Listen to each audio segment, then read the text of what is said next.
అమ్మయ్య వర్షం పడుతుంది, వరుణదేవుడు కరుణించాడు అని అనుకునే లోపే వర్షం ఆగిపోయింది. వర్షం పడేటప్పుడు వచ్చే స్మెల్ అంటే నాకు చాలా ఇష్టం. ఆ స్మెల్ ఇష్టమైన వాళ్ళకే తెలుసు ఆ ఫీలింగ్ ఏంటో.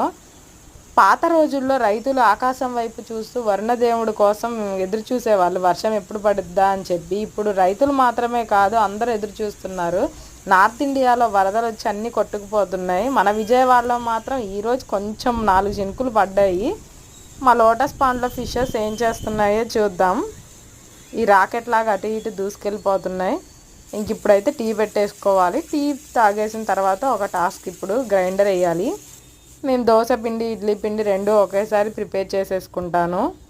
ఇంకా మా పాప వచ్చే టైం కూడా అయిపోతుంది. వీడియో నచ్చితే లైక్ చేయండి, సబ్స్క్రైబ్ చేసుకోండి. కొత్తగా చూసేవాళ్ళు కొంచెం సబ్స్క్రైబ్ చేసుకోండి. మా పాప కూడా వచ్చేసింది.